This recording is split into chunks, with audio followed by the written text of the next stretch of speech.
بسم الله الرحمن الرحيم يا أيها المدثر قم فأنذر وربك فكبر وثيابك فطهر والرجز فاهجر ولا تمنن تستكثر ولربك فاصبر فإذا نقر في الناقور فذلك يومئذ يوم عسير على الكافرين غير يسير ذرني ومن خلقت وحيدا وجعلت له مالا ممدودا وبنين شهودا ومهدت له تمهيدا ثم يطمع أن أزيد كلا إنه كان لآياتنا عنيدا سأرهقه صعودا إنه فكر وقدر فقتل كيف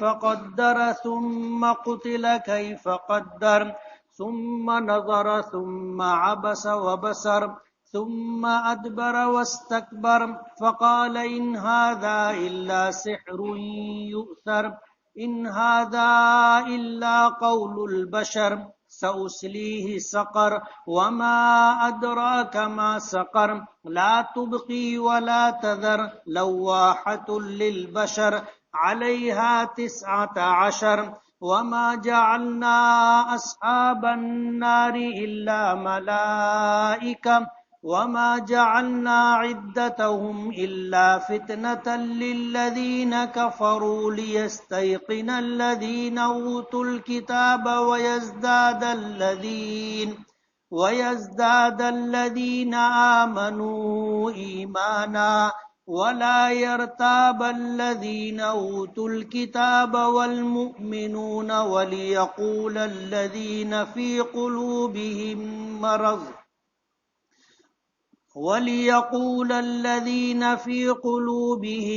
مرض والكافرون ماذا أراد الله بهذا مثلا كذلك يضل الله من يشاء ويهدي من يشاء وما يعلم جنود ربك إلا هو وما هي إلا ذكرى للبشر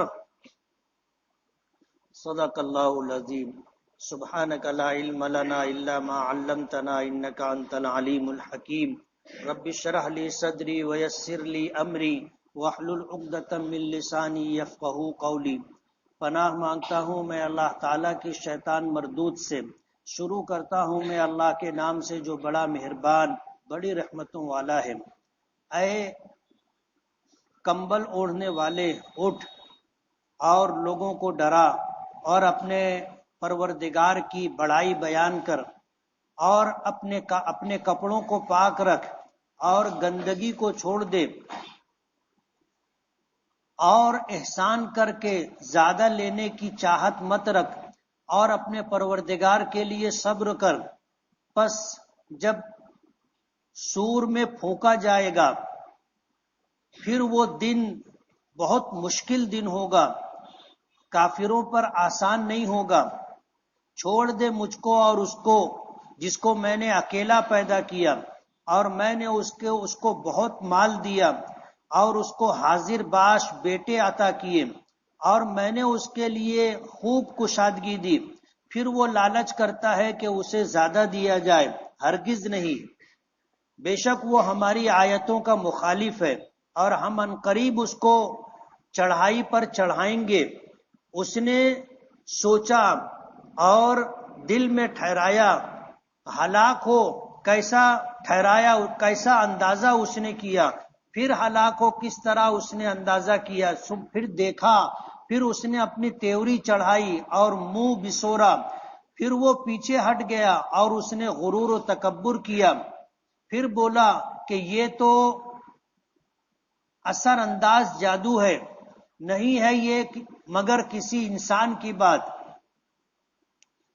ان قریب میں اسے ڈالوں گا جہنم میں، اور آپ جانتے ہو کہ وہ جہنم یعنی سقر کیا ہے، نہیں باقی رکھتی ہے کسی چیز کو اور نہ چھوڑتی ہے، اور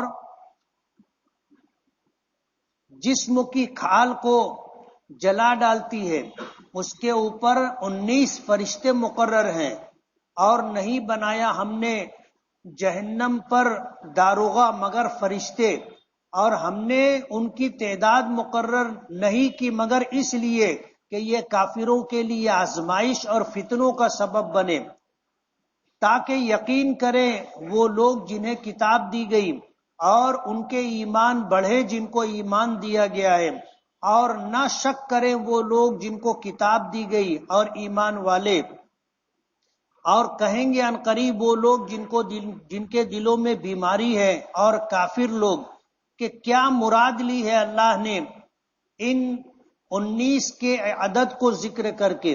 اللہ تعالیٰ اسی طرح لوگوں کو گمراہ کرتا ہے جسے چاہے اور ہدایت دیتا ہے جسے چاہے، اور نہیں جانتا ہے تیرے پروردگار کے لشکر کو مگر وہی، اور یہ صرف نصیحت ہے انسانوں کے لیے۔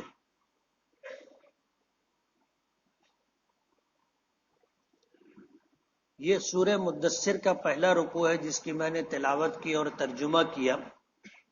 سورہ مدثر نزول کے اعتبار سے مکی، جس طرح سورہ مزمل نزول کے اعتبار سے مکی تھی، یعنی نبی کریم صلی اللہ علیہ وسلم کے مدینہ ہجرت کرنے سے پہلے سورہ مدثر کا نزول ہوا تھا۔ اس میں 56 آیتیں ہیں اور 2 رکوع ہیں۔ پہلے رکوع کی میں نے تلاوت کی اور ترجمہ کیا۔ نبی کریم صلی اللہ علیہ وسلم کے صفاتی ناموں میں سے ایک نام مدثر بھی ہے، جس طرح مزمل ہے اسی طرح مدثر ہے۔ مدثر کے معنی آتے ہیں کسی بڑے کپڑے کو یا چادر کو یا کمبل کو اوڑھنے والا شخص۔ حضور پاک صلی اللہ علیہ وسلم پر قرآن پاک کی پہلی وحی سورہ اقرا کی ابتدائی 5 آیتیں نازل ہوئی تھی۔ حضور پاک صلی اللہ علیہ وسلم فرماتے ہیں حبب الی الخلا، جب آپ کی عمر مبارک 40 سال مکمل ہونے لگی اور 1 مہینہ باقی تھا، بخاری شریف میں آتا ہے حضور فرماتے ہیں کہ مجھے اب وحشت ہونے لگی لوگوں سے، اور مجھے تنہائی محبوب بنا دی گئی، اکیلا رہنا مجھے پسند آنے لگا۔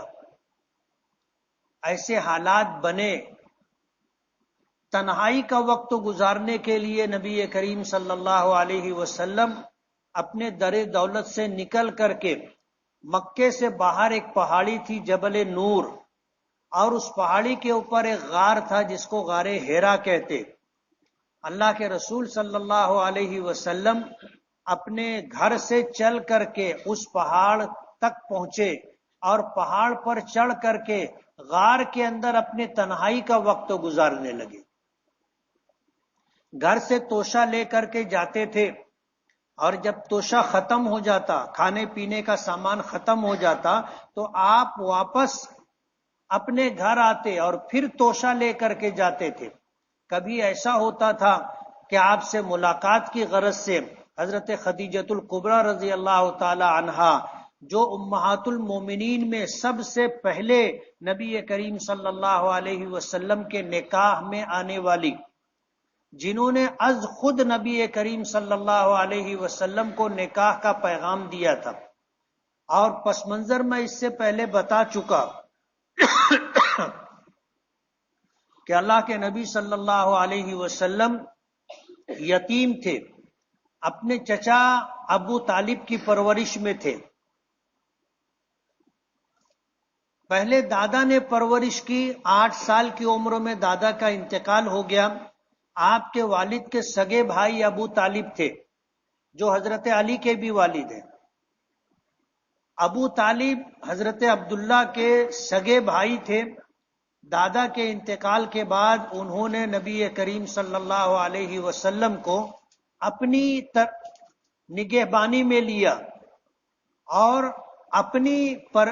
انہوں نے خود حضور کی پرورش اور پرداخت کی۔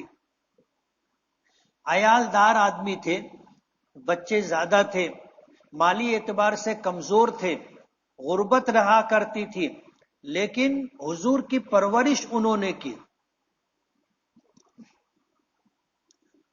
جب اللہ کے رسول صلی اللہ علیہ وسلم کچھ کرنے کے قابل ہوئے تو انہوں نے نبی کریم صلی اللہ علیہ وسلم سے کہا کہ بھتیجے کچھ کام تم بھی کرو. تو حضور نے کہا کہ چچا میں کیا کروں؟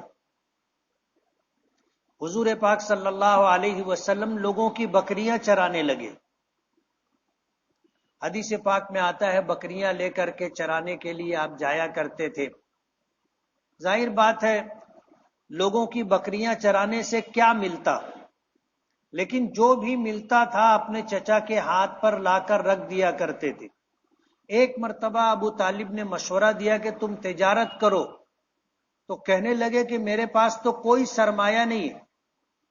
تو ابو طالب نے مشورہ دیا تھا کہ مکے میں ایسے لوگ جن کے پاس سرمایہ نہ ہو، وہ خدیجۃ الکبریٰ جو ہیں مالدار خاتون ہیں، ان کا مال لے کر کے تجارت کرتے ہیں اور جو نفع ہوتا ہے وہ دونوں کے درمیان معاہدے کے مطابق تقسیم ہوتا ہے. تم بھی جاؤ ان سے بات کرو. حضور پاک صلی اللہ علیہ وسلم تشریف لے گئے. تاریخ کی اور سیرت کی کتابوں میں آتا ہے کہ جب ان کے گھر پر پہنچے تو لوگ لائن لگا کر کے کھڑے تھے اور کچھ لوگ ایک سائڈ سے بیٹھے ہوئے تھے. آپ کو پتہ نہیں تھا کہ یہ بیٹھنے والے کون لوگ ہیں اور لائن لگا کر کھڑے ہونے والے کون لوگ ہیں. تو لائن میں جا کر کے آپ بھی پیچھے کھڑے ہو گئے. حضرت خدیجہ نے دیکھا تو اپنی سہیلی سے معلوم کیا کہ یہ جو آخر میں نوجوان آ کر کے کھڑا ہوا ہے یہ کون ہے. وجہ اس کی یہ تھے کہ لائن لگا کر جو لوگ کھڑے تھے یہ وہ لوگ تھے جو حضرت خدیجہ سے مال لے کر کے گئے تھے اور تجارت کر کے واپس آئے تھے اور حساب دینے کے لیے کھڑے تھے. اور ظاہر بات ہے حضور ان لوگوں میں سے نہیں تھے. تو حضرت خدیجہ نے دیکھا تو پوچھا کہ یہ کون؟ تو حضرت خدیجہ کے ساتھ جو ان کی سہیلی تھی انہوں نے پوچھا تو حضور نے اپنا حال بتایا اور آنے کی غرض بتائی. تو وہ کہنے لگی کہ آپ ادھر آ جائیں، اس طرف بیٹھ جائیں. یہ وہ لوگ ہیں جو سرمایہ لے کر کے گئے تھے، تجارت کر کے واپس آئے ہیں، اپنا حساب و کتاب دیں گے. آپ ان لوگوں میں سے نہیں ہیں. تو حضور کنارے بیٹھ گئے. جب یہ معاملہ نمٹ گیا تو اور لوگ جو بیٹھے ہوئے تھے حضرت خدیجہ نے ان کی بات سننے کے بعد پھر نبی کریم صلی اللہ علیہ وسلم کو بلایا اور بلا کر کے پوچھا کہ تم کون ہو؟ تو حضور نے اپنا تعارف کرایا اور تعارف کرانے کے بعد اس خاتون نے پوچھا کہ تم کیوں آئے ہو؟ تو حضور نے اپنی غرض بتائی. تو حضرت خدیجہ رضی اللہ تعالی عنہا نے پوچھا کہ تم نے اس سے پہلے کبھی تجارت کی ہے؟ تو حضور نے فرمایا کہ نہیں. اس کے باوجود حضرت خدیجہ نے حضور کو اپنا مال دیا، لیکن ساتھ میں اپنا ایک غلام بھی دیا میسرہ نامی، کہ تمہیں تجارت کا تجربہ نہیں ہے اور یہ میرا غلام ہے، اس کو تجارت کا تجربہ ہے، اس کو ساتھ میں لے جاؤ. تو حضور نے میسرہ کو لے کر کے پہلا سفر کیا تھا ملک شام کا تجارتی سفر، جہاں اہل عرب جایا آیا کرتے تھے. تو حضور پاک صلی اللہ علیہ وسلم بھی گئے. وہاں سے آنے کے بعد حضور نے حضرت خدیجہ کے سامنے پورا حساب رکھا. تو حضرت خدیجہ فرماتی ہیں کہ میرے اب تک کے تجربے میں یہ ایک ایسا شخص تھا کہ جس نے مجھے اتنا نفع دیا جتنا نفع کسی نے نہیں دیا. اللہ پاک کی طرف سے یہ مقدر تھا، اللہ نے اسباب بنائے. حضور نے جب حساب دیا تو اچھا خاصا نفع بتایا اور پھر حضرت خدیجہ اور حضور کے درمیان نفع کی تقسیم ہوئی. حضرت خدیجہ نے اپنا نفع لے لیا، لیکن پھر کچھ سوچ کر کے اپنے حصے کا نفع بھی حضور کو دے دیا. اور وہ نفع کی رقم لے کر کے حضور جب اپنے چچا کے گھر آئے اور اپنے چچا ابو طالب کو تجارت سے حاصل شدہ نفع پیش کیا تو ابو طالب حیران رہ گئے کہ اتنا نفع. پھر جب تفصیل پوچھی تو حضور پاک صلی اللہ علیہ وسلم نے تفصیل بتائی اور یہ بھی بتایا کہ حضرت خدیجہ نے اپنے حصے کا نفع بھی مجھے ہی دے دیا ہے. اور جب غلام سے حضرت خدیجہ نے پوچھا کہ تم سفر میں ساتھ میں تھے اور لوگ بھی ملک شام کا تجارتی سفر کرتے ہیں لیکن کسی کو اتنا نفع نہیں ملا جتنا نفع اس نوجوان نے حساب و کتاب میں پیش کیا. تو میسرہ نے پھر حضور کے سفر میں جو عجیب و غریب واقعات پیش آئے تھے اس کا تذکرہ کیا کہ میں تو حیران ہوں کہ جب میں ان کے ساتھ سفر میں تھا دھوپ کا وقت ہوتا تھا تو ابر ان کے اوپر سایہ کیے رہتا تھا. کسی درخت کے قریب سے گزرتے تھے تو درخت کی شاخیں جھک کر کے سلام کرتی تھی. پتھر کے کسی چٹان کے پاس سے گزرتے تھے تو پتھر سے سلام کرنے کی آواز آتی تھی. ظاہر بات ہے یہ وہ واقعات ہیں جو عام انسانوں کے لیے ہی نہیں خواص کے لیے بھی حیران کن تھے. درخت کس کو سلام کرتے؟ پتھر کی چٹان کس کو سلام کرتی ہے؟ اور دھوپ میں سفر کرنا اور پھر ابر کا سایہ کرنا، ظاہر بات ہے یہ خدائی انتظام تھا. اور اس سفر میں جو بھی عجیب و غریب واقعات پیش آئے تھے میسرہ نے وہ پوری تفصیل حضرت خدیجہ رضی اللہ تعالی عنہا کے سامنے رکھی. حضرت خدیجہ ایک بیوہ خاتون تھی، 2 شوہروں کا انتقال ہو چکا تھا اور مالدار خاتون تھی، لیکن خاتون ہونے کی وجہ سے، عورت ہونے کی وجہ سے تجارتی سفر کرنا ان کے لیے ممکن نہیں تھا. اور انتہائی معزز خاتون تھی. اس زمانے میں جب شراب، زنا، جوا عام بات تھی اور لوگ فخریہ طور پر ان گناہوں کا ذکر کیا کرتے تھے، اس زمانے میں حضرت خدیجہ رضی اللہ تعالی عنہا کے متعلق مشہور تھا کہ یہ عفیفہ ہے. عفیفہ یعنی پاک دامن. آج تک کسی پرائے مرد سے انہوں نے کوئی تعلق نہیں رکھا. یہ وہ زمانہ تھا جس زمانے میں یہ بات لوگوں کے لیے بہت حیران کن تھی. یہ خدائی انتظام تھا کہ یہ خاتون ایسی تھی کہ نبی کریم صلی اللہ علیہ وسلم کے نکاح میں آنے والی تھی. تو اللہ پاک نے یہ انتظام کر کے رکھا تھا کہ جس طرح حضور صادق و امین ہونے کے اعتبار سے پورے عرب میں مشہور تھے، اسی طرح حضرت خدیجہ رضی اللہ تعالی عنہا عفیفہ ہونے کے اعتبار سے پورے عرب میں مشہور تھی. ان کی مالداری اور ان کی وفاداری اور ان کی پاک دامنی دیکھ کر کے 2 شوہروں کے انتقال کے بعد مکے کے بڑے بڑے سرداروں نے نکاح کا پیغام دیا تھا، لیکن حضرت خدیجہ نے کسی کے پیغام کو قبول نہیں کیا تھا. عمر جو ہے اس وقت 40 سال کے آس پاس تھی. حضرت خدیجہ رضی اللہ تعالی عنہا کے دل میں اللہ پاک نے بات ڈالی اور حضور کے تعلق سے یہ دائیہ ڈالا کہ ان سے نکاح کر لینا چاہیے. تو انہوں نے اپنی سہیلی سے مشورہ کیا کہ کیوں نہ اس نوجوان سے میں نکاح کر لوں، اس لیے کہ تجربہ یہ بتاتا ہے کہ یہ ایماندار بھی ہے، سچا بھی ہے اور اس کے ہاتھ میں برکت بھی ہے. اس نے اس تجارتی سفر سے جتنا نفع کمایا ہے آج تک کوئی اتنا نفع لا کر کے دیا نہیں ہے. تو میری ضرورت بھی ہے اور تجارتی اعتبار سے، اور میرے لیے شوہر کا ہونا ضروری ہے تاکہ میرے بچوں کی اور میرے مال کی حفاظت ہو سکے. انہوں نے اپنی سہیلی کو نبی کریم صلی اللہ علیہ وسلم سے بات کرنے کے لیے کہا. اس نے بات کی تو حضور نے فرمایا کہ یہ فیصلہ بڑوں کے ہاتھ میں، میرے چچا ابو طالب اس کا فیصلہ کریں گے، میں نہیں کر سکتا. اگر بات ایسی ہے تو تم جا کر ابو طالب سے بات کرو. تو حضرت خدیجہ سے جا کر کے انہوں نے اس بات کا تذکرہ کیا تو حضرت خدیجہ نے کہا کہ تم میرا رشتہ لے کر کے جاؤ، پیغام لے کر کے جاؤ.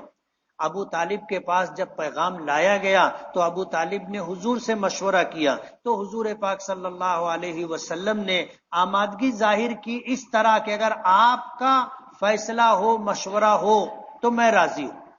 تو ابو طالب نے پھر اپنا فیصلہ سنایا کہ تم نکاح کر لو۔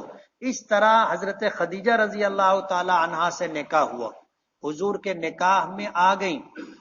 یہی وہ خاتون تھی کہ جب حضور کی عمر 25 سال تھی اس وقت تو حضور سے نکاح کیا تھا، اور جب حضور کی عمر مبارک 40 سال ہوئی، 15 سالہ زمانہ حضور کے ساتھ گزارا تھا، اور حضور پھر غار حرا میں جب تنہائی کا وقت گزارنے کے لیے جانے لگے تو حضرت خدیجہ بھی توشہ لے کر کے جایا کرتی تھی۔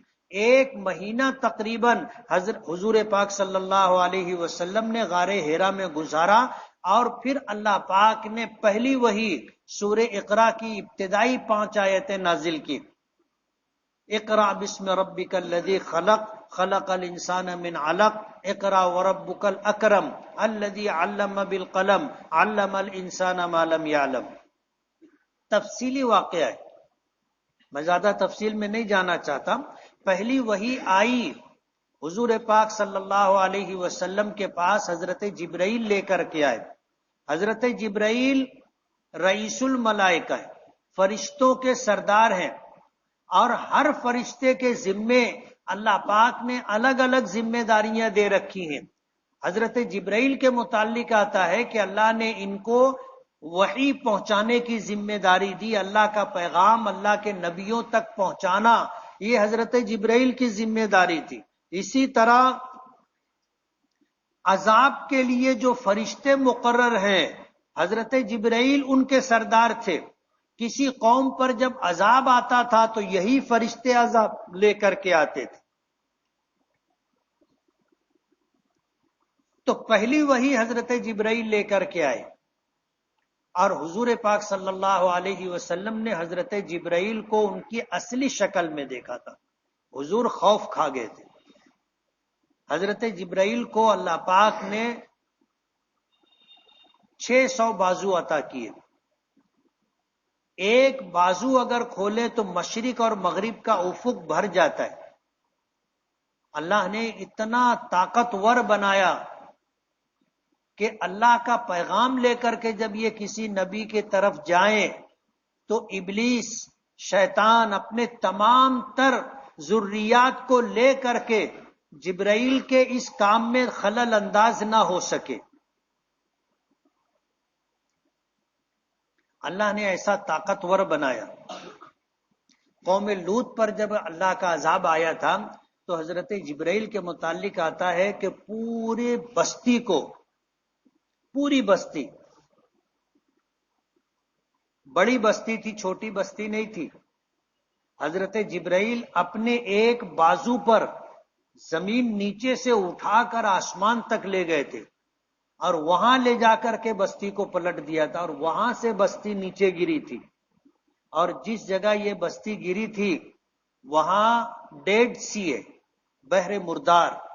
یہ پورا علاقہ تقریباً 35 اسکوائر کلومیٹر ہے۔ حضرت جبرائیل اپنے ایک بازو پر اٹھا کر کے آسمان تک لے گئے تھے، اتنے طاقتور ہیں۔ حضور پاک صلی اللہ علیہ وسلم نے حضرت جبرائیل کو اصلی شکل میں دیکھا تھا، خوف کھا گئے تھے، اور حضرت جبرائیل آگے بڑھے اور حضور کو اپنے سینے سے لگا کر زور سے دبایا اور کہا پڑھیے اقرا۔ حضور نے فرمایا ما انا بقاری، میں پڑھنا نہیں جانتا۔ زور سے بھینچنے کے بعد جبرائیل نے چھوڑا، دوبارہ اور سہبارہ پھر اسی طرح کیا۔ پھر اس کے بعد حضرت جبرائیل کے پڑھانے پر حضور نے پڑھنا شروع کیا۔ حضور گھر تشریف لائے۔ گھر آنے کے بعد حضور پر ایک خوف طاری تھا۔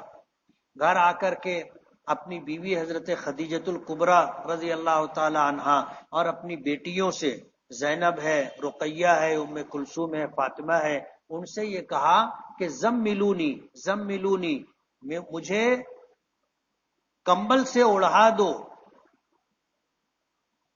کمبل سے اڑا دو، زملونی زملونی، کمبل سے اڑا دیا گیا. تفصیلی واقعہ ہے.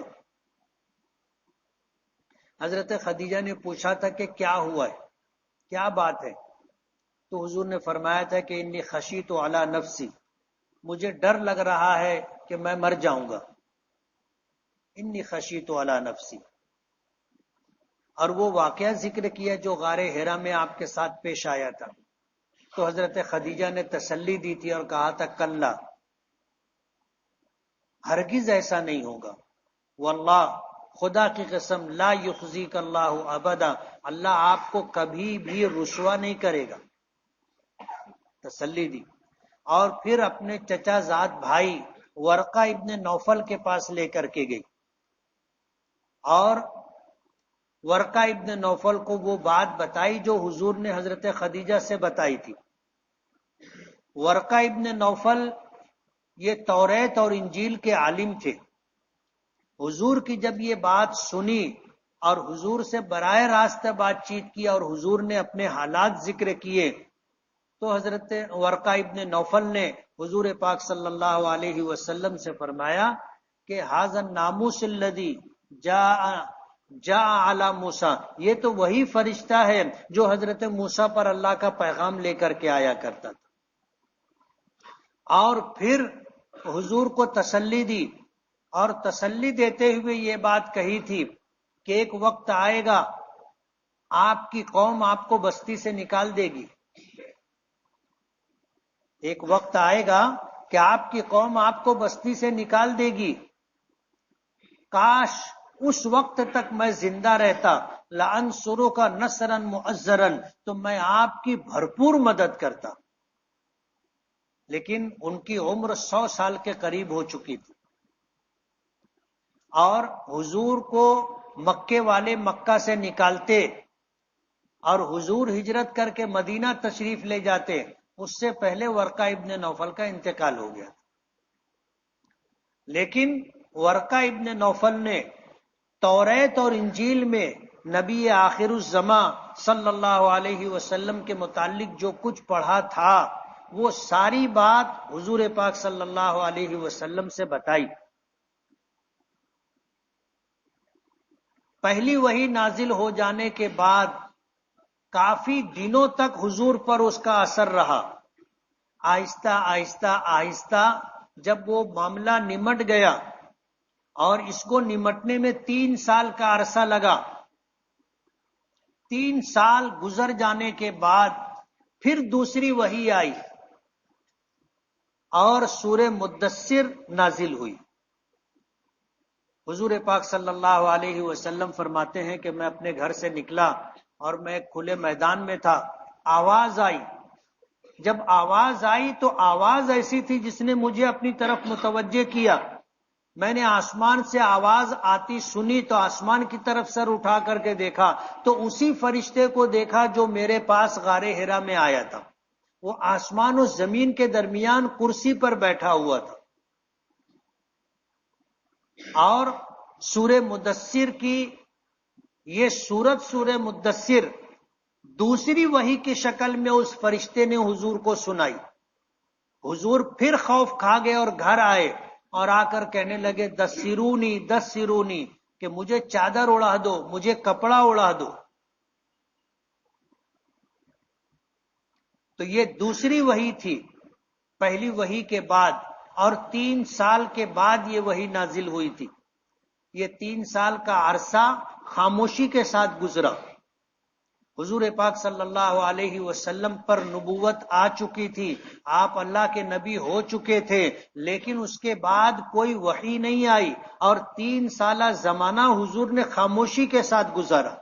جب دوسری وحی آئی تو اللہ پاک کا حکم ہوا. آپ چادر اوڑے ہوئے تھے، نازل یا ایھا المدثر، اے چادر اوڑھنے والے، اے کپڑا اوڑھنے والے، قم، کھڑے ہو جا، فانذر، اور جو لوگ شرک اور بت پرستی کر رہے ہیں ان کو ڈرا، وربک فکبر، اور اپنے پروردگار کی بڑائی بیان کر، وثیابک فطہر، اپنے کپڑوں کو پاک رکھنے کا اہتمام کر، والرجز فہجر، اور بتوں کو چھوڑ دے، یا رجز کہتے ہیں ناپاکی کو، رجز کہتے ہیں مفسرین نے بتایا بتوں کو، اور حضور کو کہہ کر کے یہ پیغام ہم لوگوں کو دینا تھا کہ بت پرستی چھوڑ دو، ورنہ حضور نے کبھی بت پرستی نہیں کی۔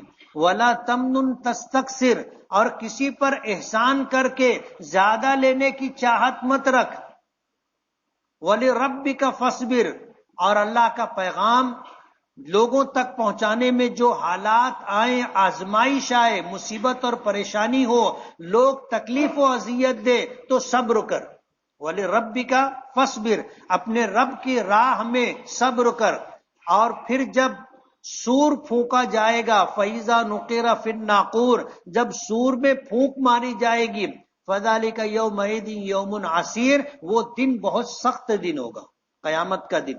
عَلَى الْكَافِرِينَ غَيْرُ يَسِيرٌ، کافروں پر آسان نہیں ہوگا، بہت مشکل ہوگی ان کے لیے۔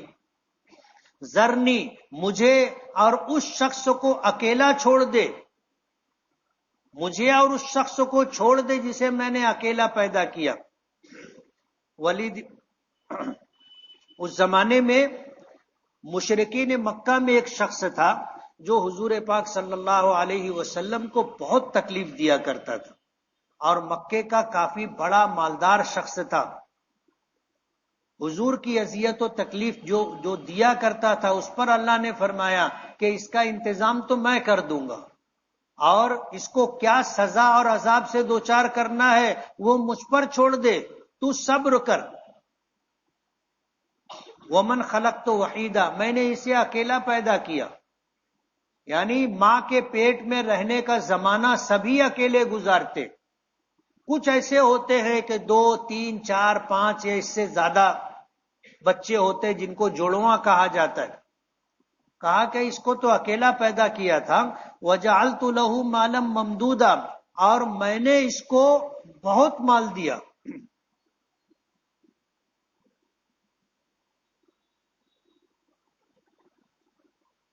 بعض لوگوں نے کہا کہ وَمَنْ خَلَقْتُ وَحِيدًا سے مراد یہ اپنے باپ کا اکیلا تھا، کوئی بھائی کوئی بہن نہیں، تو باپ کا سارا سرمایہ اس کو ملا تھا۔ وَجَعَلْتُ لَهُ مَالًا مَمْدُودًا، اللہ پاک فرماتے ہیں کہ میں نے اس کو مال بھی بہت دیا تھا۔ وَبَنِينَ شُهُودًا، اور حاضر باش بیٹے دیے تھے۔ بعض لوگ کہتے ہیں اس کو 13 بیٹے تھے، اور خوشحالی تھی، یہ 13 کے 13 بیٹے باپ کے ساتھ رہتے تھے، ان کو کہیں کاروبار کے لیے مزدوری کے لیے جانا نہیں تھا، باپ کے پاس رہتے تھے۔ وَمَهَّدتُّ لَهُ تَمْهِيدًا، اللہ پاک فرماتے ہیں کہ میں نے اس کو خوب تیاری دی تھی، مالی اعتبار سے بھی وسعت تھی، مکانات بھی دے رکھے تھے، عمر بھی لمبی دے رکھی تھی، سرداری بھی عطا کر رکھی تھی، سب کچھ اس کو دیا تھا۔ ثم یطمع ان ازید، اس کے بعد وہ لالچ کرتا تھا کہ اس کو اور دیا جائے۔ کلا، اللہ پاک فرماتے ہیں کہ بس جو دے دیا دے دیا، اب ہرگز اس کو زیادہ نہیں دیا جائے گا۔ کیوں؟ انہ کان لآیاتنا عنیدا، کہ یہ ہماری آیتوں کا منکر ہے، ہماری آیتوں کا مخالف ہے۔ عناد اس دشمنی کو کہتے ہیں جو جان بوجھ کر کے کی جائے، دشمنی کی کوئی وجہ نہیں ہے، لیکن بس مخالفت کرنی ہے، دشمنی کرنی ہے، اس کو عناد کہتے عربی زبان میں۔ اسی سے یہ ہے عنیدہ، کہ یہ سب کچھ جان بوجھ کر کے کہ آپ اللہ کے نبی ہو، آپ پر جو آیتیں نازل ہو رہی ہیں یہ اللہ پاک کی طرف سے نازل کردہ ہیں، سب کچھ جان بوجھ کر کے سمجھ کر کے یہ مخالفت کر رہا ہے۔ ہم عنقریب اس کو جو ہے چڑھائی پر چڑھائیں گے۔ حدیث پاک میں آتا ہے کہ ہم اس کو جہنم میں ڈالیں گے تو جہنم میں آگ کا پہاڑ ہوگا جس پر چڑھنے کے لیے اس کو مجبور کیا جائے گا اور اس کو چڑھنا پڑے گا۔ انہ فکر وقدر، اس نے آپ پر نازل شدہ احکامات و پیغامات پر غور کیا، اور پھر اس نے مخالفت کرنے کے لیے تدبیریں اختیار کی، فقتلا یہ مارا جائے، ہلاک ہو، کیسے اس نے جو ہے مخالفت کے لیے تدبیریں کی، پھر یہ ہلاک ہو اور برباد ہو، کیسے اس نے جو ہے تدبیریں اختیار کی، پھر اس نے اللہ کی طرف سے نازل کردہ احکامات و آیات پر غور کیا، ثم عبسا پھر اس نے اپنی تیوری چڑھائی، وبصرا منہ بسورا، ثم ادبرا بجائے قبول کرنے کے پیچھے ہٹ گیا، واستکبرا اور اس نے تکبر و غرور کیا، فقال ان ھذا الا سحر یوسر اور قرآنی آیات جو اللہ پاک کی طرف سے نازل ہوئی تھی ان کے متعلق کہا کہ یہ تو وہ جادو ہے جو لوگوں پر اثر انداز ہوتا ہے۔ حدیث پاک میں آتا ہے کہ اس نے مکے کے سرداروں کو جمع کیا، دعوت دی، کھانے کا اہتمام کیا، اور بلانے کے بعد اللہ کے رسول صلی اللہ علیہ وسلم پر جن آیات کا نزول ہوتا تھا ان آیات کے متعلق یہ کہنے لگا کہ یہ کیا ہے، اس کے بارے میں تمہاری کیا رائے ہے؟ کسی نے کہا کہ یہ تو جادو ہے، تو کچھ لوگوں نے مخالفت کی جو جادو جانتے تھے، انہوں نے کہا کہ یہ جادو نہیں ہے۔ کچھ لوگوں نے کہا کہ یہ کہانت ہے، غیب کی باتیں شیطان جو لوگوں کو بتاتا ہے یہ ویسی بات ہے۔ تو جو کاہن لوگ تھے، کہانت جانتے تھے، انہوں نے کہا کہ نہیں، یہ وہ بات نہیں۔ طرح طرح کی بات ہوتی رہی۔ کسی نے کہا کہ یہ کسی سے سیکھ کر کے، سمجھ کر کے آ کر کے ہم لوگوں کو بتاتے۔ ان ھذا الا قول البشر، یہ کسی انسان کی بات ہے، کسی بشر کا قول ہے۔ یہ سب کچھ ہونے کے بعد آخر میں اس نے یہ بات کہی، ان ھذا الا سحر یوسر، کہ یہ تو جادو ہے۔ اب ظاہر بات ہے کچھ نہ کچھ تو بولنا تھا، جو اس نے کہا کہ یہ وہ جادو ہے جو لوگوں پر اثر انداز ہوتا ہے۔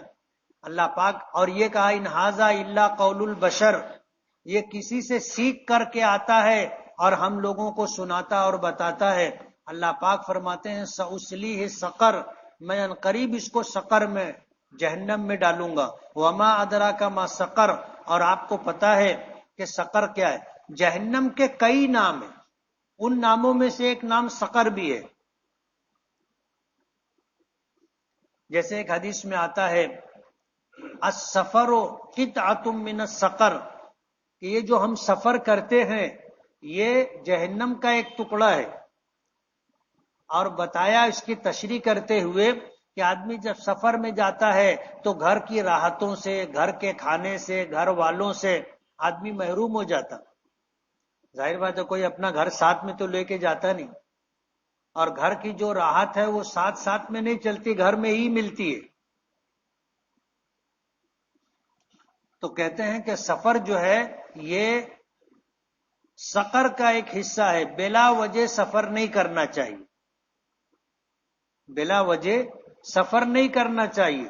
حدیث پاک میں آتا ہے کہ جب آدمی سفر میں جائے، اذا سافر ثم قضى نہمته فلیتعجل الى اہلہ، آدمی اگر سفر میں گیا اور سفر کا مقصد پورا ہو گیا، یعنی جس کام کے لیے سفر کیا تھا وہ کام ہو گیا، فوراً اپنے گھر کی طرف واپس ہو جانا چاہیے۔ اب وہاں پڑے نہیں رہنا چاہیے، نا پسندیدہ بات ہے۔ آدمی کسی کام سے گیا، کسی غرض سے گیا، وہ کام ہو گیا، اب وہاں نہیں رکنے کا، اب اسے اپنے گھر والوں کی طرف، گھر بار کی طرف واپس آ جانا چاہیے۔ تو عنقریب اسے سقر میں داخل کروں گا، اور آپ جانتے ہو کہ سقر کیا ہے، جہنم کیا ہے، لا تبقی ولا تذر، اس میں جو چیز ڈالی جاتی ہے وہ اس کو ختم کر دیتی، چھوڑتی نہیں ہے۔ لواحۃ للبشر، انسانی کھال کو جلا ڈالتی ہے۔ علیہا 19، ہم نے اس پر 19 فرشتے مقرر کر رکھے، 19 فرشتے۔ اللہ پاک آگے فرماتے ہیں کہ ہم نے یہ جو تعداد ذکر کی ہے اور جہنم پر جو فرشتے مقرر کر رکھے ہیں، یہ کافروں کے لیے بھی ایک آزمائش ہے۔ اور آزمائش تھی جب حضور نے فرمایا کہ اللہ پاک نے اور اللہ پاک نے فرمایا کہ ہم نے اس پر 19 فرشتے مقرر کر رکھے ہیں. تو مشرکین مکہ میں ایک پہلوان تھا جس کا نام کلدہ تھا، اور اس کی پہلوانی طاقت کا بڑا شہرہ تھا. تو وہ کہنے لگا لوگوں سے کہ 2 فرشتوں کو تم سنبھال لینا، باقی 17 کو میں دیکھ لوں گا. اور مجلسوں میں یہ بات ہونے لگی کہ ہم تو بہت لوگ ہیں، 10 لوگ مل کر کے ایک فرشتے کو تو نمٹا دیں گے.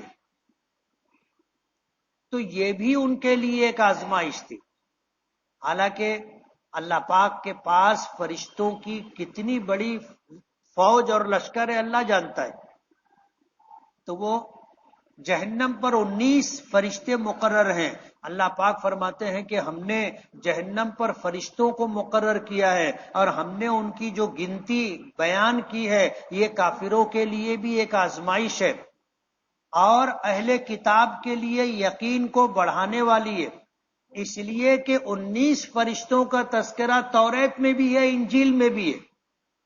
اب توریت اور انجیل کو ماننے والے جب یہ سنیں گے علیہا 19 تو وہ کہیں گے کہ یہ بات تو ہماری کتاب میں بھی ہے. فرق سے نہیں ہے.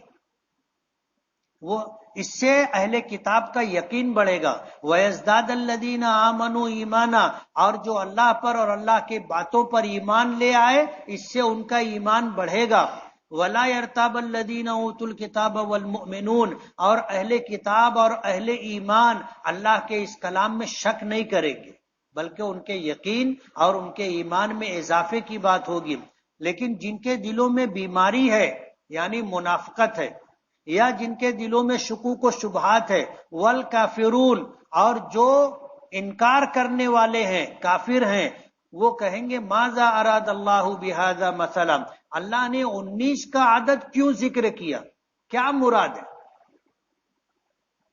ظاہر بات ہے اس میں تو 2 باتیں. ایک تو یہ کہ جو پہلے آسمانی مذہب، آسمانی کتاب پر ایمان رکھنے والے لوگ ہیں ان کا یقین بڑھ جائے کہ توریت میں اگر یہ بات مذکور ہے کہ اللہ نے 19 فرشتے مقرر کر رکھے ہیں، تو یہی بات نبی کریم صلی اللہ علیہ وسلم بھی کہہ رہے، وہ تصدیق کریں گے، ان کا یقین بڑھے گا، ایمان والوں کا ایمان بڑھے گا. اور کافروں کے لیے یہ بھی ایک آزمائش اور فتنہ ہے کہ وہ اس پہ طرح طرح کی بات کریں گے، جیسے یہ کر رہے کہ 19 ہیں، 2 کو تم سنبھال لینا، 17 کو میں دیکھ لوں گا. یا ہم تو بہت لوگ ہیں، 10 مل کر کے ایک فرشتے کو نمٹا سکتے. سیرت کی کتابوں میں آتا ہے کہ کلدہ نامی جو پہلوان تھا اس نے کئی مرتبہ حضور سے مقابلہ کیا، چیلنج کیا، ہر مرتبہ ہارا، لیکن ایمان نہیں لائے. اور سیرت کی کتابوں میں آتا ہے کہ ایک اور پہلوان تھا رکانہ، جو اتنا وزندار تھا کہ اگر اونٹ کی کھال پر کھڑا ہو جائے اور پھر سب لوگ مل کر کے اس کھال کو کھینچے تو اس کے وزن کی وجہ سے کھال کھینچتی نہیں تھی، پھٹ جاتی تھی. وہ جہاں کھڑا رہتا تھا وہ اتنی کھال رہ جاتی تھی. اس نے حضور کو کہا تھا کہ آپ اگر اللہ کے نبی ہو مجھ سے مقابلہ کرو، اگر مجھے آپ نے پٹخ دیا، شکست دے دی، میں ایمان قبول کر لوں گا. حضور نے قبول کر لیا، مقابلہ ہوا، حضور نے اٹھا کے پٹخ دیا. تو وہ حیران ہو گیا کہ یہ ایسے کیسے ہو گیا. اس نے کہا کہ نہیں دوبارہ. تو حضور نے فرمایا دوبارہ، پھر اٹھا کر حضور نے پٹک دیا. اس کو پھر سمجھ میں نہیں آ رہا تھا، سر پکڑ کر کے بیٹھا رہا کچھ دیر. پھر اس نے کہا کہ پھر سے. تو حضور نے فرمایا پھر سے، اور پھر تیسری مرتبہ بھی حضور نے اٹھا کر کے پٹک دیا. پہلی مرتبہ دھیرے پٹکا تھا، دوبارہ اور سہبارہ میں اس کی سمجھ بنا دی، لیکن اس کے لیے سعادت کی بات تھی. اس نے جو وعدہ کیا تھا کہ میں ایمان لے آؤں گا، اس نے ایمان قبول کر لیا. اس کا نام رکانہ ہے. لیکن کلدہ نامی پہلوان کے حصے میں ایمان نہیں تھا، اس نے ایمان قبول نہیں کیا. کہتے ہیں کذالک یضل اللہ من یشاء ویہدی من یشاء، اللہ تعالیٰ اسی طرح جس کو چاہتا ہے گمراہ کر دیتا ہے اور جس کو چاہتا ہے ہدایت دیتا ہے. ہدایت کا ملنا اللہ کے قبضے اختیار کی بات ہے. اللہ نے کسی انسان کے اختیار میں یہ بات نہیں رکھی کہ وہ کسی کو ہدایت دے دے. ابو طالب حضور کے چچا تھے اور حضور پر بہت احسانات تھے ان کے. اسی لیے حدیث پاک میں آتا ہے کہ جہنم میں سب سے ہلکا عذاب ابو طالب کو ہوگا. سب سے ہلکا عذاب ابو طالب کو ہوگا. کیوں ہوگا؟ انہوں نے حضور پر احسانات بہت کیے. اور وہ ہلکا عذاب کیا ہوگا کہ ان کو آگ کی جوتیاں پہنائی جائیں جس کی وجہ سے سر میں دماغ ایسے کھولے گا جیسے ہانڈی میں دال کھولتی ہے. اور روزانہ ابو طالب کو اتنا پانی پلایا جائے گا، ایک گھونٹ پانی، حضور پر احسانات کی وجہ سے. تو حضور کی چاہت یہ تھی کہ ابو طالب ایمان لے آئے. جب ابو طالب کے انتقال کا وقت آیا تو حضور نے ابو طالب سے کہا تھا کہ چچا میرے کان میں کلمہ پڑھ دو، میرے کان میں کلمہ پڑھ دو، کل قیامت کے دن آپ کی طرف سے اللہ کی بارگاہ میں لڑوں گا. احاجک بہا عند اللہ یوم القیامہ، قیامت کے دن آپ کی طرف سے اللہ کی بارگاہ میں حجت کروں گا. وہاں مکے کے لوگ سردار بیٹھے ہوئے تھے. حضور کی بات سن کر کے وہ کہنے لگے کہ ابو طالب، مکے کی بوڑھی عورتیں تانا دیں گی کہ جہنم کے ڈر سے تم نے کلمہ پڑھ لیا تھا اور باپ دادا کا دین چھوڑ دیا تھا. مکے کی بوڑھی عورتیں تانا دیں گی.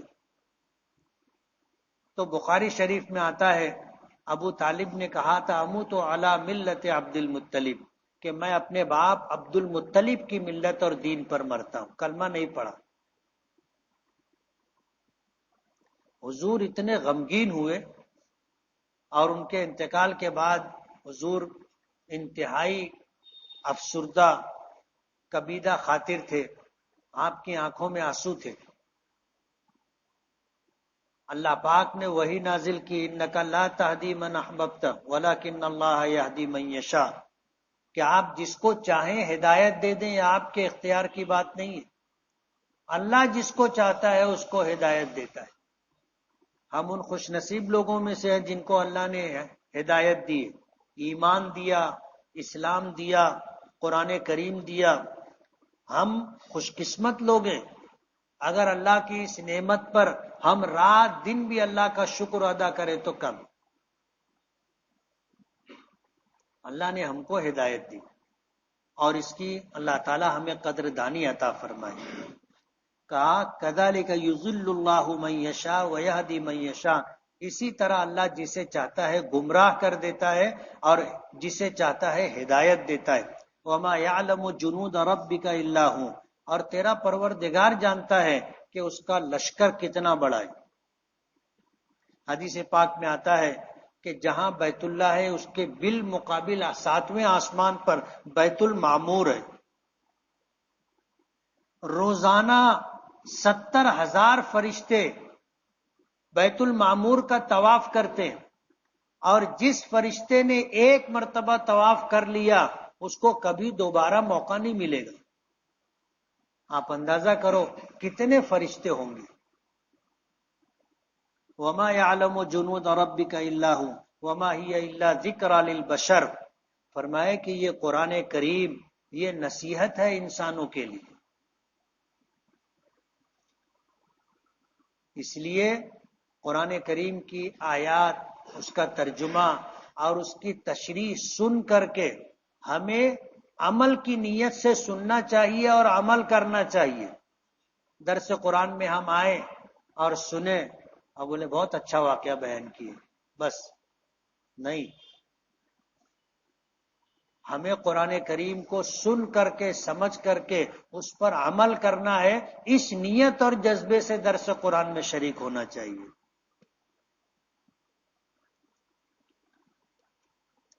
میری نظر کمزور ہو گئی ہے، کچھ وظیفہ بتائیے.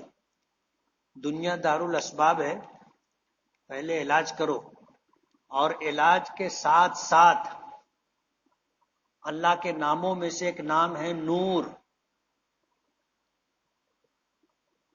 نور تو 11 مرتبہ یا 21 مرتبہ یا نور ہو یا نور ہو یا نور ہو پڑھ کر کے انگلی پر دم کر کے آنکھوں پر پھرنا چاہیے. میرے دوست کی ایک بہت بڑی پرابلم ہے، وہ کوئی خوبصورت لڑکی کو دیکھتا ہے تو اس کو اس سے محبت ہو جاتی ہے. تو اب اس پر کیا؟ پرائی عورتوں کو دیکھنا گناہ کبیرہ ہے، اور یہ گناہ بے لذت ہے. کیسا گناہ ہے؟ گناہ بے لذت. دیکھے خوبصورت عورت کو کچھ ملتا ہے؟ بلکہ یہ جو بات بتائی ہے اس سے تو آدمی کے دل میں محرومی کا ایک جذبہ پیدا ہوتا ہے، اور اسی کے ساتھ ایک عجیب طرح کی کیفیت دل پہ طاری ہوتی ہے کہ اب جب تک وہ مل نہیں جاتی بے چینی رہتی. تو یہ گناہ بے لذت ہے، اپنے آپ کو اس سے بچانا چاہیے. ایک بات اور، یک طرفہ محبت کبھی نہیں کرنا چاہیے. تالی ایک ہاتھ سے بجتی ہے، آواز آتی ہے نہیں.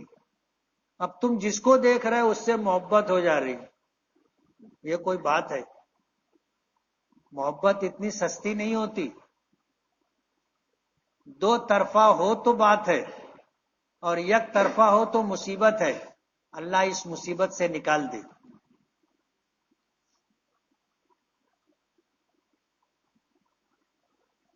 مجھے سگریٹ پینے کی گندی عادت ہے، کسی طریقے سے یہ عادت چھوٹ جائے یہ بتائیے. آدمی کی اگر قوت ارادی مضبوط ہو تو وہ کچھ بھی کر سکتا ہے. اس کا مطلب یہ ہے کہ آپ کی قوت ارادی کمزور ہے. آپ فیصلہ کر لو کہ نہیں پینا ہے، بس ختم ہو گئی بات. اب اس میں آپ کو وظیفہ بتایا جائے کہ 40 دن تک مسجد کے کونے میں سر جھکا کے بیٹھے رہو، ایسا نہیں ہے. آپ کی قوت ارادی پر موقوف ہے.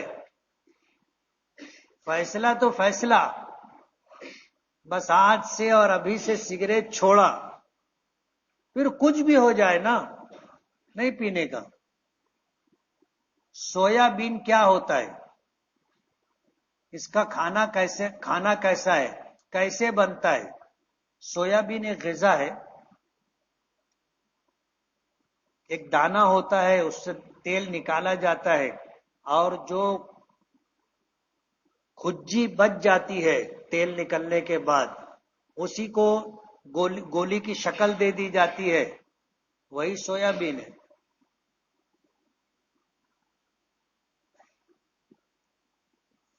پتہ نہیں کیا لکھا ہے. دوسرا سوال کیا لکھا ہے معلوم نہیں. حلیم اوجڑی کھانا کیسا ہے؟ جائز ہے. جانوروں کے جسم میں 7 چیزیں ایسی ہیں جس کا کھانا منع ہے. نر جانور ہو تو اس کا عضو مخصوص، مادہ جانور ہو تو اس کا عضو مخصوص، اور مثانہ، غدود، بہتا ہوا خون جو جسم میں ہوتا ہے. ایسی 7 چیزیں ہیں جس کے کھانے سے منع کیا گیا ہے. اور خصیتین جانور کا کیا بولتے ہیں اس کو؟ انڈک. خصیتین کھانا منع ہے.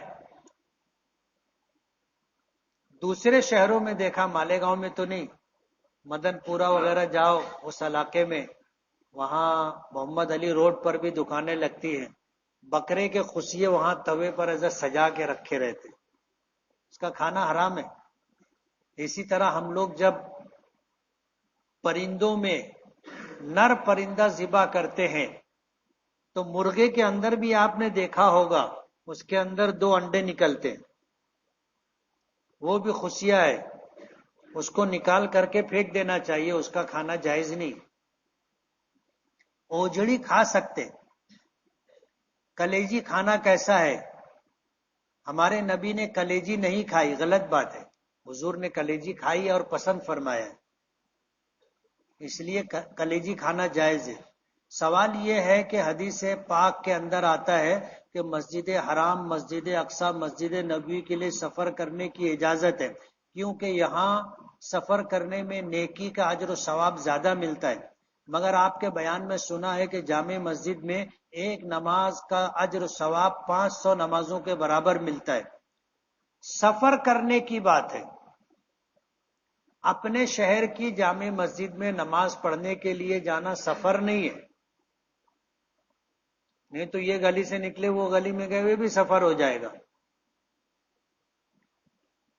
3 مسجدوں کی طرف نیکی ہے سفر کرنا. مسجد حرام کی طرف سفر کرنا نیکی ہے، مسجد نبوی کی طرف سفر کرنا نیکی ہے، مسجد اقصی کی طرف سفر کرنا نیکی ہے. لیکن دلی کی جامع مسجد کی طرف سفر کرنا نیکی نہیں ہے، لاہور کی جامع مسجد کی طرف سفر کرنا نیکی نہیں ہے، حیدرآباد کی جامع مسجد کی طرف سفر کرنا نیکی نہیں ہے. اپنی ضرورت کے لیے سفر جائز ہے. آپ حیدرآباد گئے تو وہاں کی جامع مسجد بھی دیکھ سکتے ہو، لیکن صرف دلی کی جامع مسجد دیکھنے کے لیے اور نماز پڑھنے کے لیے سفر کرنا نیکی نہیں ہے.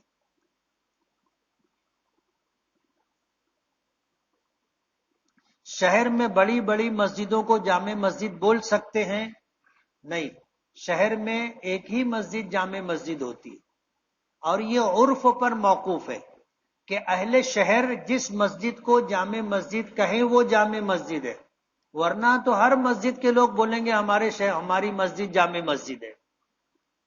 تو عرف عام میں جو مسجد جامع مسجد کہلائے گی اس مسجد میں نماز پڑھنے کا ثواب 500 گنا ہے.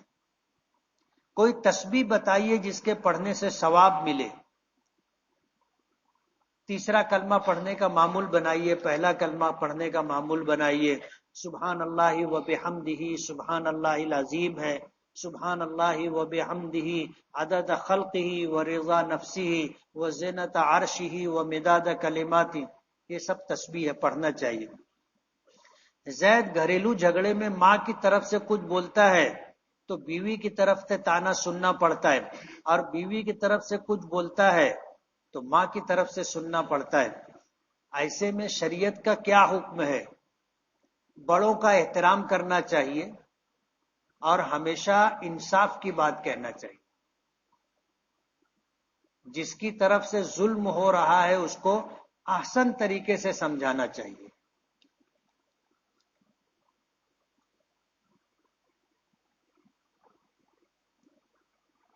مسجد اقصی، بیت المقدس، قبلہ اول میں مسجد اقصی کون سی ہے؟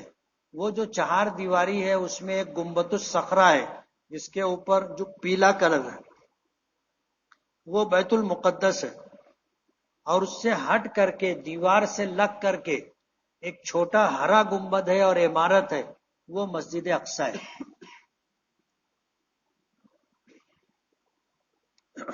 قرآن کریم کو حفظ کرنے کی نیت کیا ہونی چاہیے؟ حفظ کی نیت ہونا چاہیے کہ مجھے یاد کرنا ہے، زبانی یاد کرنا ہے، اللہ آسان کر دے. رات میں سونے کے وقت ڈر لگتا ہے، کچھ ایسا عمل بتائیے جس سے ڈر ختم ہو. سونے کی دعا پڑھنا چاہیے، 3 مرتبہ آیت الکرسی پڑھنا چاہیے، 3 مرتبہ قل ہو اللہ، 3 مرتبہ قل اعوذ برب الفلق، 3 مرتبہ قل اعوذ برب الناس پڑھ کر کے سونا چاہیے اپنے اوپر دم کر کے. حضور پاک صلی اللہ علیہ وسلم کے متعلق آتا ہے کہ یہ پڑھ کر کے آپ اپنے ہاتھوں پہ دم کرتے تھے اور پورے جسم پر اپنا ہاتھ پھیرا کرتے تھے. میرا نماز میں دل نہیں لگتا، 4 رکعت پڑھنے کے بجائے کبھی 3 پڑھ لیتا ہوں.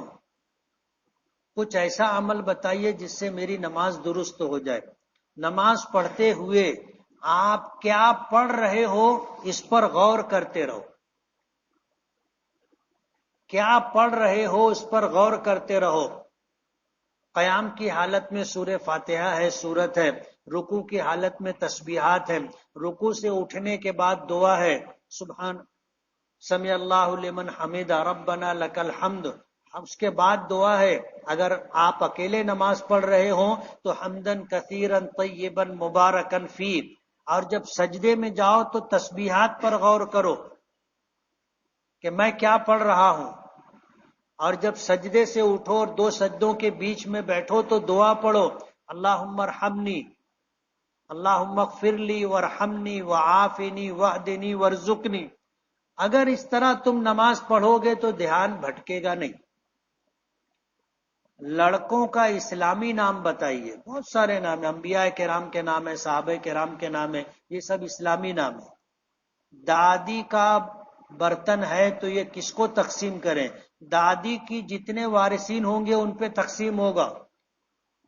زید کی امی کو ندی کا پانی کبھی میلا اور کبھی صاف دکھتا ہے خواب میں، اس کی تعبیر کیا ہے؟ خواب میں صاف پانی دیکھنا دینداری ہے، گندا پانی دیکھنا بے دینی ہے۔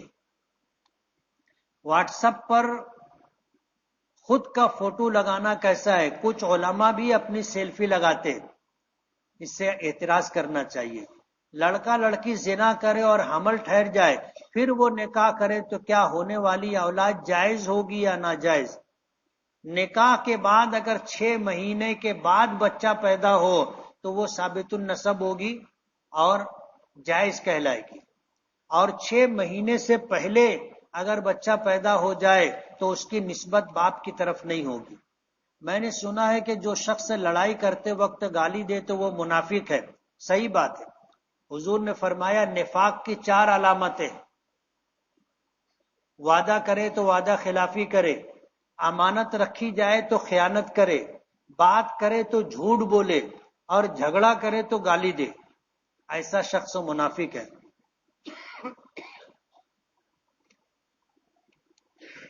مولانا اشرف علی تھانوی رحمت اللہ علیہ کی قبر کہاں ہے؟ تھانہ بھون میں، یو پی میں۔ کیا ہم رفع یدین کے ساتھ نماز پڑھ سکتے ہیں یا نہیں؟ رفع یدین حضور پاک صلی اللہ علیہ وسلم نے کیا تھا اور پھر حضور نے رفع یدین کرنا بند کر دیا تھا۔ اس لیے ائمہ کے درمیان دونوں بات ہے، کچھ ائمہ رفع یدین کرتے ہیں اور کچھ ائمہ رفع یدین نہیں کرتے۔ ہم امام اعظم ابو حنیفہ رحمت اللہ علیہ کے مقلد ہیں اور مسائل میں ان کی تقلید کرتے ہیں، تو انہوں نے رفع یدین نہ کرنا سنت قرار دیا ہے، اس لیے ہم رفع یدین نہیں کرتے۔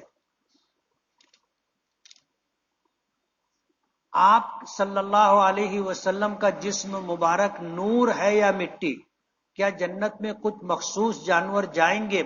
حضور پاک صلی اللہ علیہ وسلم کا جسم مبارک، حضرت آدم کو اللہ نے مٹی سے بنایا تھا، اور حضرت آدم کی جتنی اولاد ہے وہ سب کے سب جو ہے مٹی سے بنائی گئی ہے۔ اللہ نے انسانوں کو مٹی سے، شیاطین و جنات کو آگ سے، اور فرشتوں کو نور سے پیدا کیا ہے۔ اور ظاہر بات ہے اللہ کے رسول صلی اللہ علیہ وسلم فرشتے نہیں تھے، انسان تھے، اور اللہ نے فرشتوں سے زیادہ بلند مقام عطا کیا۔ اس لیے آپ کے متعلق بھی یہی بات کہی جاتی ہے۔ باقی آپ پر نور کا نازل ہونا اور آپ کے چہرے کا منور ہونا اور گفتگو کرتے وقت آپ کے چہرے دہن مبارک سے نور کا نکلنا لوگوں نے دیکھا ہے۔ جانور جنت میں نہیں جائیں گے۔ میرے لڑکے کی شادی ہے، لڑکی کے گھر والوں کا کہنا ہے کہ ہم فرنیچر، کباٹ اور پلنگ دیں گے، لیکن میں لینے سے انکار کر رہا ہوں، لیکن ان کا تقاضا ہے کہ ہم لڑکی کو خالی ہاتھ کیسے بھیجیں گے، اچھا نہیں لگ رہا ہے۔ اس میں شدت نہیں اختیار کرنی چاہیے۔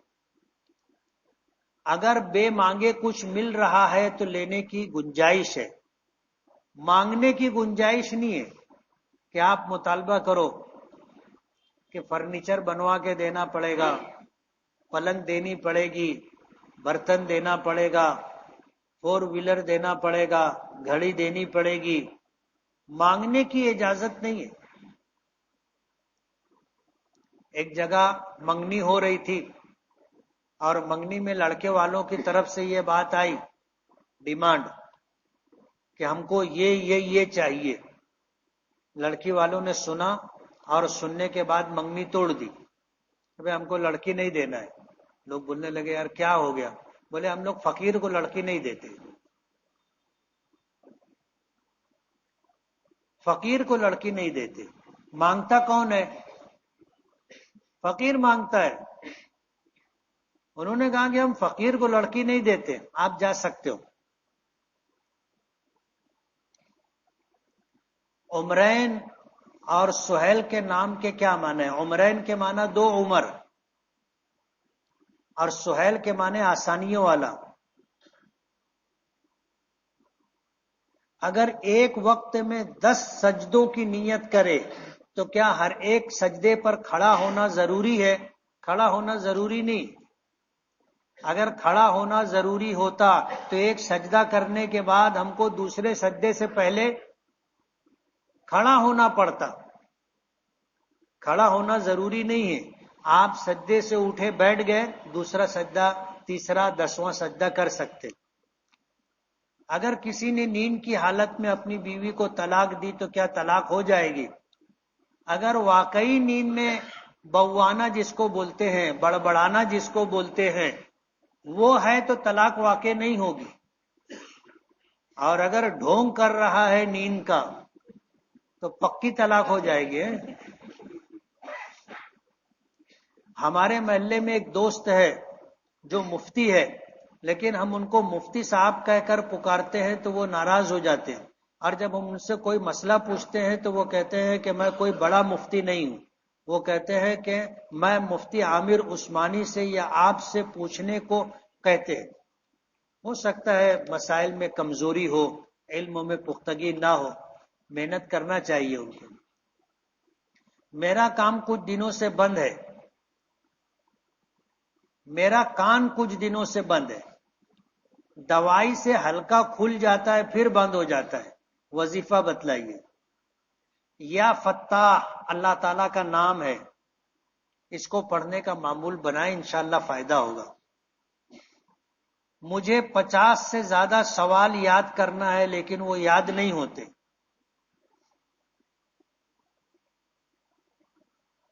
وہ سوال اس طریقے کا ہے کہ یہ سورت کی اتنی آیات ہیں، وہ سورت کی اتنی آیات ہیں، لیکن یہ بات یاد نہیں ہو رہی. یاد کرو گے تو یاد ہو جائے گا انشاءاللہ. ہم نے کچھ وقت پہلے ایک شخص سے ایک مکان خریدا تھا.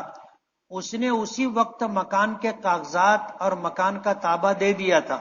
اس کی ضرورت کے مطابق ہم نے اسے تھوڑا تھوڑا روپیہ دیا ہے. اب تقریباً 50,000 باقی ہے. بات ایسی ہوئی تھی کہ خریدی کے وقت باقی رقم دینا رہے گا. ہم نے رقم کا انتظام کر لیا ہے. اب اسے خریدی کا بولتے ہیں تو وہ ٹال مٹول کر رہا ہے. وہ بول رہا ہے کہ یہ مکان میرے بھتیجے کے نام ہے اور وہ دستخط کرنے نہیں آ رہا ہے. کچھ ان کے گھریلو مسائل ہیں. اس کی دستخط کے بغیر مکان ہمارے نام نہیں ہو سکتا. مکان کو خریدے تقریباً 5 سال کا عرصہ ہو چکا ہے. ہم سب کوشش کر چکے. مالک مکان ایک سیاسی اور 2 نمبری آدمی ہے. پہلے سے اس کا پروگرام رہا ہوگا. آپ کو کاغذات کی تیاری اس کے بھتیجے کے نام سے کرنی چاہیے تھی. تو قانونی طور پر آپ خریدی لے سکتے تھے. اب کیا شکل ہے دیکھیے آپ. بعض مسجدوں میں ظہر 1 بجے یا 1:05 اور عشاء ٹھنڈی کے موسم میں 7:20 یا 7:30 بجے ہوتی ہے. اتنے اول وقت میں نماز ادا کرنا کیسا ہے؟ جائز ہے، نماز ہو جائے گی. اور اول وقت میں نماز پڑھنا بعض ائمہ کے نزدیک مستحب ہے. امام اعظم ابو حنیفہ رحمۃ اللہ علیہ کے یہاں سردی اور گرمی کی نمازوں میں فرق ہے. گرمی کے دنوں میں رات چھوٹی ہوتی ہے، دن بڑا ہوتا ہے. تو گرمی کے دنوں میں رات میں جلدی نماز پڑھنا اور سردی کے دنوں میں رات میں عشاء کی نماز تاخیر سے پڑھنا افضل ہے. تاکہ عشاء کی نماز پڑھ لینے کے بعد پھر کچھ کام نہیں. جو لوگ رات میں کام نہیں کرتے، لوم نہیں چلاتے، ڈیوٹی مزدوری نہیں ہے، ان کو چاہیے کہ رات میں عشاء کی نماز کے بعد جلدی سو جائے تو ہی فجر میں آنکھ کھلے گی. اب ہم لوگ رات میں دیر تک جاگتے، صبح آنکھ نہیں کھلتی، نماز ضائع ہو جاتی.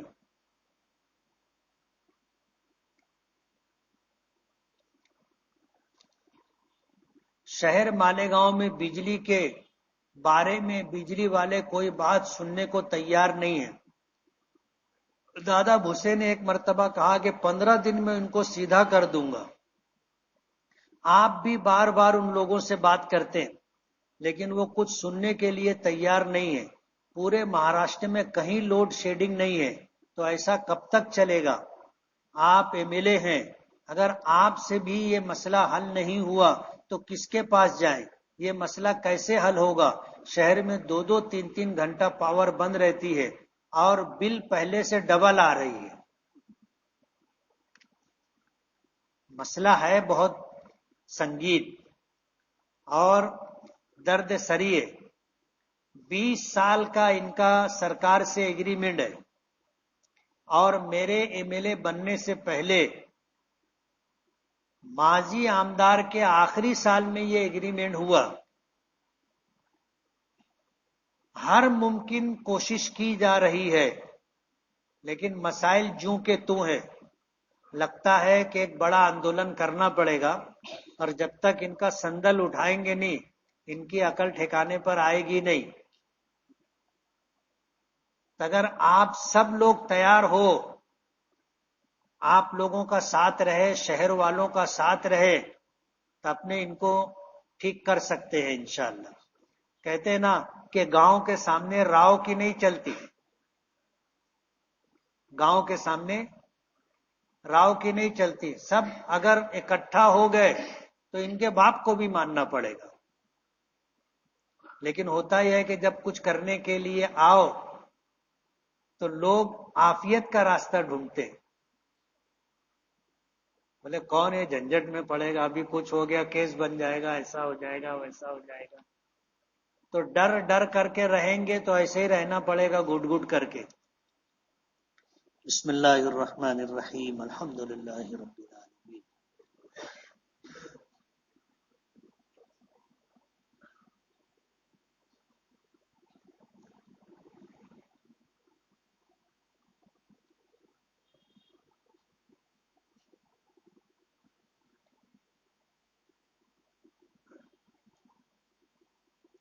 برحمتک یا ارحم الراحمین.